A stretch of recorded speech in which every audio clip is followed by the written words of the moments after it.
It may not be the top of the world, but Beer Can Corner sure feels that way for residents of Yankee Hill Road above Columbia. I consider it a county heritage site because for decades, since before the turn of the century, people had come up here, according to legends and stories, parked, a ticket in the view. It was a beautiful view, of course, the best view around. You would throw a beer can after you were done drinking, no big deal, or even a bottle. But as time went by, like in the 80s and 90s, people also started to discover that it was a great place to dump your trash. And you could back up with a truck in the middle of the night, let it fly, and you were gone.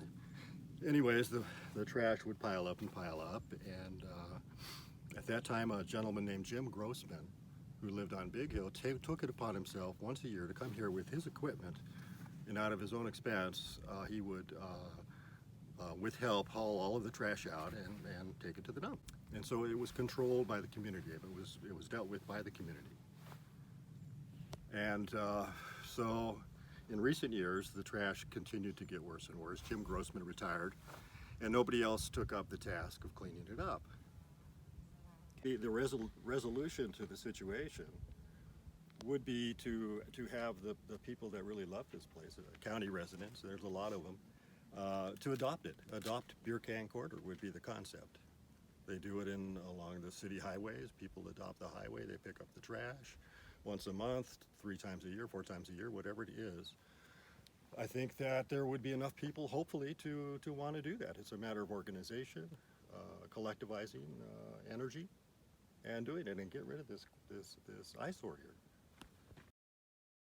The lead for BLM in Sacramento, Peter Graves, called me, or I called him, and he said, "I am so sorry for not having contacted all the neighbors first so that we could have talked about this. Our action was reactive rather than proactive."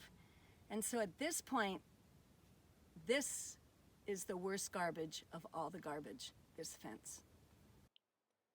Peter Graves told the Union Democrat dumping at Beer Can Corner has dropped off significantly since the fence was installed 2 years ago.